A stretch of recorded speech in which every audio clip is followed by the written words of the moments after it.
હાલો વિદ્યાર્થી મિત્રો, મારી યુટ્યુબ ચેનલમાં આપ સૌનું સ્વાગત છે. તો આજે શિક્ષણ વિભાગમાં ભરતીને લઈને ખૂબ જ મોટો બદલાવ જોવા મળી રહ્યો છે. પરિપત્ર બહાર પડેલો છે, જેના લીધે શિક્ષણ વિભાગમાં ખળભળાટ મચી ગયો છે. કેમ કે હવે કાયમી ભરતી રદ થવાની છે તેવું લાગી રહ્યું છે અને સરકાર ભરતી જ બંધ કરી દેવાની છે. તો શું છે પરિપત્ર અને શું છે સમાચાર? અને ભરતી સરકાર બંધ કરી દેશે તો શિક્ષકોનું શું થશે, વિદ્યાર્થીઓનું શું થશે, કેવી રીતે થશે ભરતી? તો જોઈએ દરેક સમાચાર. તો શિક્ષણ વિભાગમાં વર્ગ 3 અને 4ની ખાલી જગ્યા અંગેનો પરિપત્ર છે. તો સમાચાર એવા મળ્યા છે કે હવે ભરતી સરકાર નહીં કરે, પરંતુ આઉટસોર્સિંગ એજન્સી મારફત ખાલી જગ્યા ભરવાનો આદેશ આપશે સરકાર. એટલે કે બીજી એજન્સીને આખો પ્રોજેક્ટ આપી દેશે, એ એજન્સી ભરતી કરશે, સરકાર ભરતી કરવાની નથી. હવે આ પરિપત્રને માન્યતા આપવા માટે જિલ્લા તંત્રએ માન્યતા આપેલી એજન્સી પાસેથી મેન પાવર ભરવા સૂચના આપવામાં આવી છે. સમગ્ર શિક્ષા સ્ટેટ પ્રોજેક્ટ ઓફિસનો સત્તાવાર પરિપત્ર જાહેર થયેલો છે. આ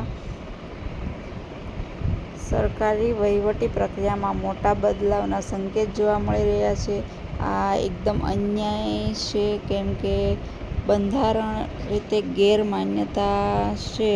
બંધારણમાં તો દરેકને સમાન હક આપવો જરૂરી છે, સમાન પગાર ધોરણ અને સમાન હક.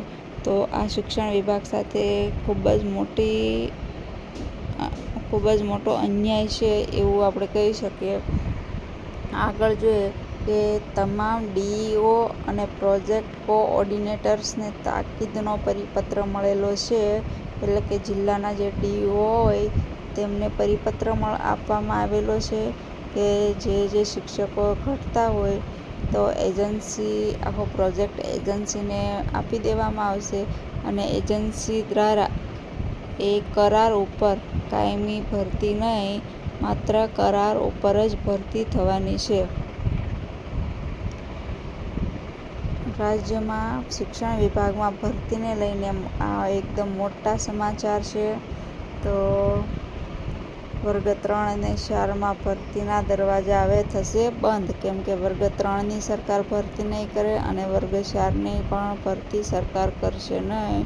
બંનેની ભરતી હવે એજન્સીને આપી દેવામાં આવશે અને એજન્સી માત્ર 11 મહિનાના કરાર ઉપર જ ભરતી કરશે. અને તમામ ડીઈઓ અને પ્રોજેક્ટ કોઓર્ડિનેટર્સને તાકીદનો પરિપત્ર આપવામાં આવેલો છે. જિલ્લા તંત્રએ માન્યતા આપેલી એજન્સી કોણ માન્યતા આપશે? તો કે જિલ્લાના તંત્રએ. જે જિલ્લામાં જેટલી જગ્યા ખાલી હોય તો એ જિલ્લા તંત્રએ જે માન્યતા આપેલી એજન્સી છે એમની પાસેથી મેન પાવર ભરવા સૂચના આપવામાં આવી છે. તો આની ઉપરથી આપણને કેટલા સવાલ થાય છે કે શું આ ભરતી પ્રક્રિયા બંધ થશે? શિક્ષણ વિભાગમાં ભરતી પ્રક્રિયાને લઈને આ ખૂબ જ મોટા સમાચાર છે. સરકાર હવે ભરતી કરવાની નથી અને કાયમી ભરતી રદ થવાની છે. માત્ર 11 મહિનાના કરાર ઉપર જ, એ પણ એજન્સી ઈચ્છે એટલી જગ્યાઓ ભરાશે અને એજન્સી ઈચ્છે તો જ ભરતી પ્રક્રિયા થશે. સરકાર હવે આ ભરતી પ્રક્રિયા શિક્ષણ વિભાગમાં કરવાની નથી. તો આ એકદમ મોટો અન્યાય કહેવાય છે શિક્ષક મિત્રો સાથે. તો આ માટે નાગરિકોએ જ કોઈને કોઈ પગલાં લેવા પડશે, નહીંતર તો બધાનું ભવિષ્ય એકદમ અંધકારમય બનવા જઈ રહ્યું છે. કેમ કે હવે તો શિક્ષણ વિભાગ સાથે આમ પણ ભરતી થતી નહોતી અને કદાચ આ ભરતી છેલ્લી હશે. 11,000ની જે સરકાર કરી રહી છે એમના પછીની જે ભરતી આવશે તો એ કદાચ સરકાર નહીં કરે અને એજન્સીને જ ભરવા આપી દેશે. તો હવે જે ભરતીઓ થશે તેમાં કદાચ આ 11,000ની ભરતી સરકાર કરશે કે એજન્સીને જ આપી દેશે એ પણ કંઈ નક્કી નથી. એવો કોઈ સ્પષ્ટ ઉલ્લેખ આમાં કરવામાં આવ્યો નથી.